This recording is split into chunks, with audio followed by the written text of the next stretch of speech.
Hi everyone, it's QuickyBaby and welcome back to World of Tanks, or at least some significant news that will affect World of Tanks in the short term and the long term that I'm going to be covering today. And that was a couple of days ago, completely out of the blue.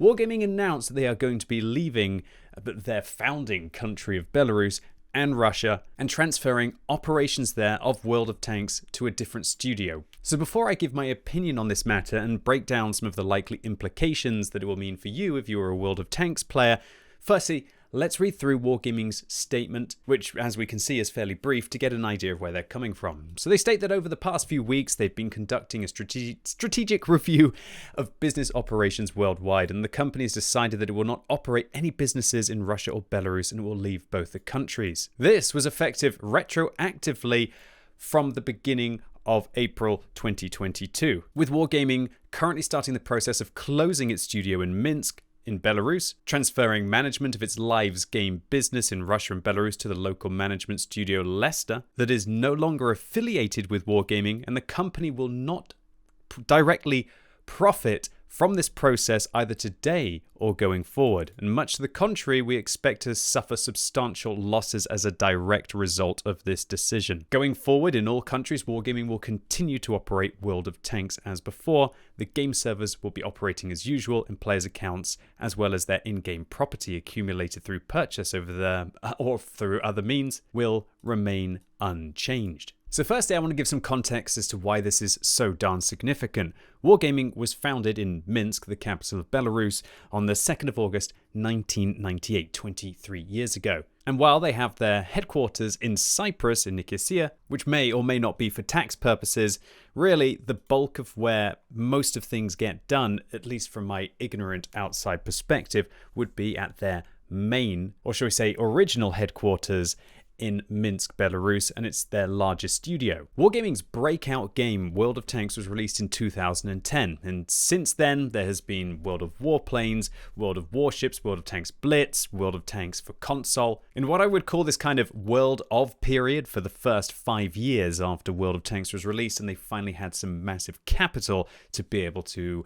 play around with. And in the subsequent 5 years, they've published a bunch of other games which you may or may not have realized. Some of which, like Pagan Online, which was shut down, I believe, a year or two after its release, as well as publishing for studios such as Creative Assembly and their awesome Total War Arena focused multiplayer variant of a Total War game, which probably lasted for about a year and a half. While there's no doubt that Wargaming has definitely branched out and has had some moderate success in other titles, it's definitely been hit and miss. So clearly their main breadwinners will be World of Tanks, primarily, as well as World of Warships. Considering that after 10 years, World of Tanks is still so popular and such a big breadwinner for Wargaming, there will definitely be some concern, I presume, at the company or its shareholders about its decision to have to pull out of Russia and Belarus. Now, to put into perspective how much of a big decision this is, I've taken some statistics from the What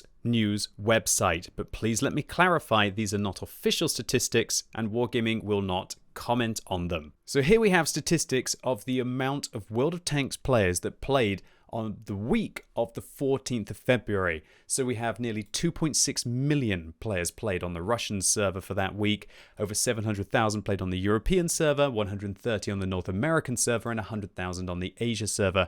Now, why I'm highlighting this is because we can see when we take this number as a percentage of the total of players who played World of Tanks for that week, Russia is by far, or should I say the Russian server is by far the greatest number of players. 73% of global World of Tanks players played on the Russian server. And so accordingly, when we read things from Wargaming that they are transferring their live games business in Russia and Belarus to Leicester Studio instead, and that they clarified that the company will not profit from this process either today or going forward, alarm bells might be ringing for the shareholders, considering how much of their bread-winning World of Tanks is actually effectively being given to Leicester Studio. Now, I really want to delve into this sentence. The company will not profit from this process either today or going forward. Now, there's a couple of ways that I could personally read into that.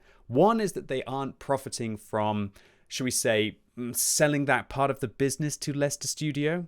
The other way of looking at it will be that they're not going to be receiving any money from Leicester Studio for, I guess, monetizing the game inside that region. I very much doubt it's the second part, and I think it's predominantly the first part. I do expect that effectively what the Russian server is going to become is a lot like the Chinese server, which is run, I believe, by a company called Kongzong, which I very much expect that Wargaming have some kind of a licensing or monetary agreement with Kongzong to effectively make money from the Chinese region, but know that it's very hard to be able to operate there. So what I personally expect from this sentence is that Wargaming are trying to suggest that they're not going to profit directly from the sale to Leicester Studio, but I do expect that they will be making money from the Russian region going forwards. But if anyone from Wargaming wants to reach out and clarify their position on this, which I very much doubt is going to happen, I'd be very interested to know. The second part of their sentence, much to the contrary, we expect to suffer substantial losses as a direct result of this decision. Well, that's going to be because it's very hard to be able to move thousands of employees out of a country, or probably having to rehire new talent in other areas of the world. So undoubtedly it's going to be a very expensive process for Wargaming to move away from their roots in Minsk. So now that I've given you a perspective of Wargaming, where they mostly operate, how they've already got other companies running World of Tanks in other regions, now I want to talk about the reasons for the move. And clearly this strategic review of business operations worldwide will have to be down to the invasion of Ukraine by Russia. The rest of the world is imposing massive economic sanctions on both Russia and also Belarus. And I can only imagine that operating a company out of Belarus in this, should we say, post-Ukraine climate is going to be a very tricky thing to do. Considering how much direct interaction Wargaming has with platforms like Twitch and YouTube, for example, with having Twitch drops, organizing campaigns there, it'll be very interesting to see how willing Western companies would have been to work with Wargaming going forward if they didn't do something very obvious as to sever their roots to Russia and Belarus. Effectively, by moving away from Belarus and Russia, Wargaming will enable themselves to still be open to the Western market. And considering that they obviously realize that the World of Tanks nest egg probably won't last forever, and at least for the last 5 years they've been trying to diversify the kinds of titles they've been releasing. It's undoubtable that they are a gigantic international business, and they are not that smaller company that started in Minsk over 20 years ago. So I think there will be two kinds of views on this matter. One will be the more cynical approach, looking at this as Wargaming as a company, companies want to make money, and of course they have to divide their operations effectively, although, you know, Leicester Studio is a completely different thing altogether, to be able to continue to operate World of Tanks in the Western region going forwards. The second group of people will look at this, I guess, at more of a rose-tinted glasses approach, where they think that Wargaming is willing to take substantial financial losses to be able to get away from an area of the world that frankly is just not so secure, very flippant, and massively tarnished its reputation with the rest of the world through a reckless and just insane invasion. Over the last 10 years of working with Wargaming, I've had the pleasure of going to their main development studio in Minsk at least a couple of times. And my heart goes out to everyone there who were apparently only told on the day that the studio would be shutting down on the Monday that just passed. It's absolutely tragic that thousands of employees are either going to have to make the decision of leaving their home country to continue to work with Wargaming, or that they're going to be losing their jobs and hopefully financially compensated for the future. But I can tell you, having a family in Belarus, Tanya's family is from Belarus, and me and Tanya go there usually a couple of times a year. Financially, things aren't great there, so this is really not the time that you want to be losing a job that was your backbone at a seemingly unflappable company like Wargaming. So to all of the employees that are affected in Minsk, my heart goes out to you. I've met a lot of you over the years, and I really hope that you're able to weigh up your options and secure something as quickly as possible going forward. Because undoubtedly, you are the victims of reckless decisions by politicians.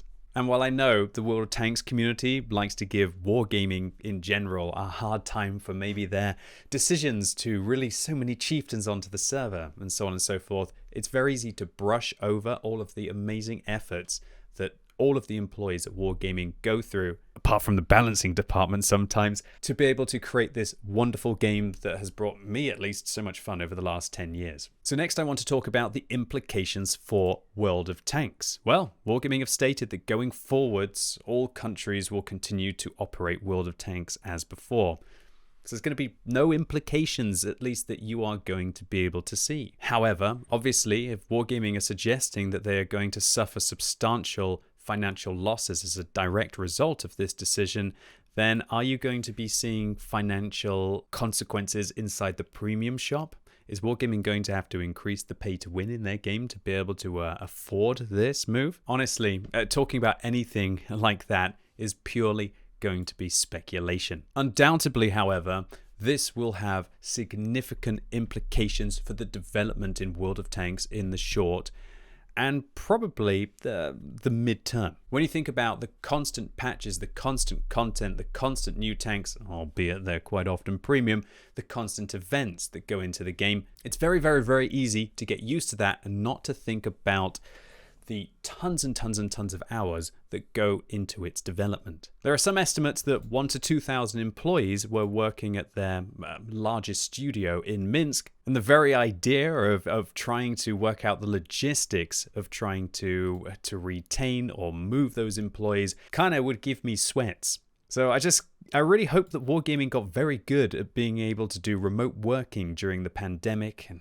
it's definitely going to be an absolute stress for them to be able to continue as things were before this announcement. Accordingly, I would be very surprised if Wargaming are able to keep chugging out content at the rate they have been doing during the last couple of years.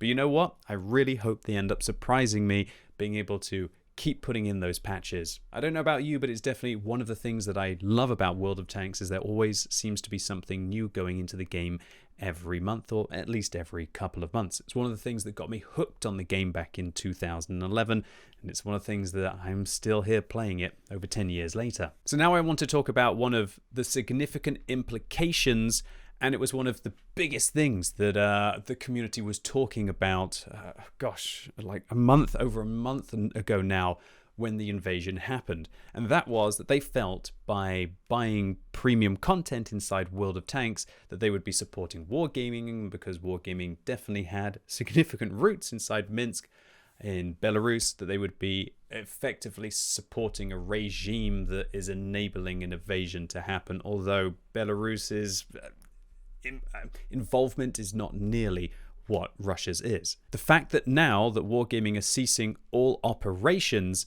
inside Russia and Belarus and either moving employees out or that they're firing them means that the money that you pay for that premium tank is no longer going to be paid to an employee inside Minsk, which will then be taxed, and that the Belarusian government will benefit from that. Now, I presume the majority of the money will be going to corporation tax in Cyprus and then filtered down to the rest of the world. But undoubtedly, Wargaming is going to have to employ a lot of people, most likely in Eastern Europe, such as in Prague, maybe expand their Paris office again, and maybe start to increase the amount of employees that they have in Austin to be able to keep the World of Tanks juggernaut going forwards. And so, what this effectively means is that you know that when you are playing World of Tanks, when you're purchasing things inside World of Tanks, that the money is much more likely to be invested in other regions going forwards. And for a significant minority of the World of Tanks player base, that is what they wanted to hear. And I guess while the cynical of you out there will be thinking, oh, Wargaming's only doing this to try and appease that audience, what more can they do? Over the last month, Wargaming have fired an employee who had pro-invasion rhetoric, even though that they'd been a director for over a decade. Wargaming donated $1 million, I believe, to the Ukrainian Red Cross, and now Wargaming are closing their main development studio and leaving the country that they were born in 1998. So my gut instinct is that World of Tanks is going to definitely suffer in the short term because of this. I do think there'll be a slowdown in content, but I hope that Wargaming prove me wrong. However, in the mid and long term, I think that this change could actually be really good, especially for the European and the North American and the Asian regions. Wargaming will realize that that is their direct link to money that goes directly to Wargaming, rather than them having to have a puppet company or a completely separate company in the form of Leicester Studio that will be operating inside their Russian market. So does this mean that Wargaming are going to have to make better decisions, not just for the Russian server, which undoubtedly is the majority of their servers, but also trying to focus on the rest of the world that is going to be directly accessible by them and not by Leicester Studio?